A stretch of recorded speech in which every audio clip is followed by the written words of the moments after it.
الحمد لله الذي أبدع الأفلاك والأرضين والصلاة والسلام على من كان نبيه وآدم بين الماء والطين وعلى آله وأصحابه أجمعين. أما بعد فأعوذ بالله من الشيطان الرجيم. بسم الله الرحمن الرحيم. قال الله تبارك وتعالى: يا أيها الذين آمنوا توبوا إلى الله توبة نصوحا. صدق الله العظيم. محترم سامعین، په توبه باندې مونږ یو واقعه نیمویلي وه او یو بله یو بهترینه واقعه ده، هغه هم زه تاسو ته د توبې په باره کې تاسو ته وړاندې کوم او پیش کوم چې هغه هم په غور سره واورو او ځان ته خبر کو او نور ملګرو ته هم دا خبر ورسو. په بني اسرائیلو کې یو کس دی او هغه یو کمسل مړی کړی، یو کمسل مړی هغه انسان چې کوم دی کړی، او چې کله هغه انسان په زړه کې د توبې خیال راغی چې زه توبه وباسم، الله پاک طرف ته رجوع کومه، نو هغه انسان روان شو. پس په لاره باندې داسې تفوس یې وکړو د چا نه چې داسې یو راهب یو داسې یو ښه انسان و، نیک انسان و چې زه توبه وباسم الله پاک ما معاف کړي. هغه ورته چې یو کمسل مړی دې کړی دی، اوس هم ته د توبې سوچ و فکر کې چې الله پاک به دې معاف کړي. چې هغه کس غوسه شو چې راشه بس اسیم الله پاک به معاف کړي، خو دا هم ختم کړه. چې هغې ورسه هم ختم کو، نو سلم مړی د دې سره پوره شو. بیا روان دی، خفه دی چې اوس څه لاره ماته میلاو شي چې الله پاک ته توبه وباسم، الله پاک مې معاف کړي. چا ورته یو کس وښودو، داسې یو بل ځای کې یو پوه کس و، نیک انسان و، هغه ته وایي دغه رنګ الله پاک ما معاف کړي، ما دغه شان سلم مړي کړي دي. هغه بلکل یو انسان که څومره هم ګناهګار دی چې الله پاک ته په اخلاص توبه وباسي، الله پاک به معاف کړي. نو دغه رنګې چې کوم دی توبه وباسه په اخلاص سره، الله پاک به دې معاف کړي. خو یو شرط زما واوره چې کوم علاقه په کوم ځای کې تا چې کوم دا ګناهونه کړي دي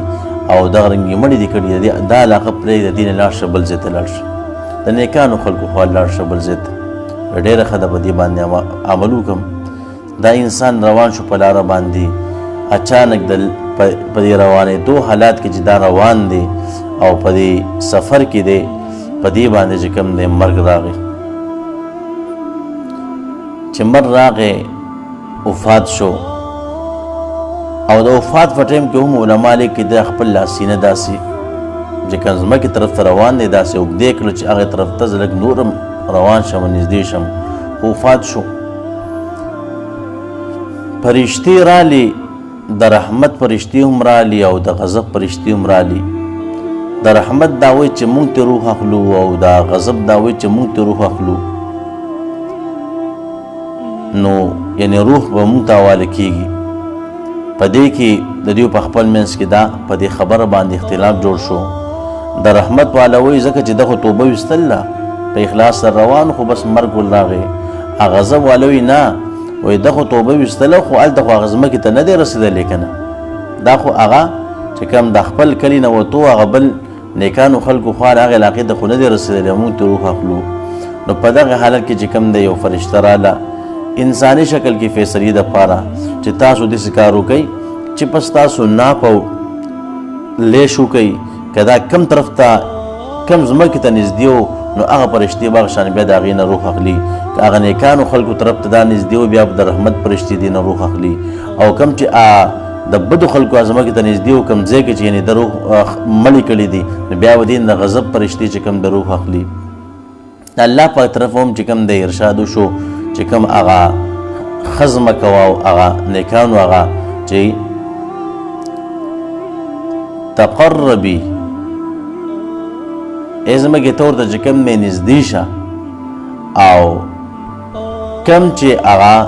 د بدو خلکو هغه ځمکه وه او په کم کې دا اوسېدو او هلته یې مړي کړي وو، هغې ته وکړه مشو تباعدي، ته لرې شه. هغه لرې شو، دا نږدې شوه. نو په دغه لحاظ سره دا انسان هغې ته نږدې شو چې کله فرشتو ناپو کو دا دغه نیکانو ځمکې ته چې کوم دی نږدې و په دغې لحاظ سره هغوی د دې نه روح واغستو الله پاک معاف کړو څومره ظاهر کې څومره لوی جرم د کړی دی 100 مړی کړي دي 100 الله پاک بیا معاف کوي ولي اخلاص سره توبه ویست اخلاص یقینا چې ډېر بهترین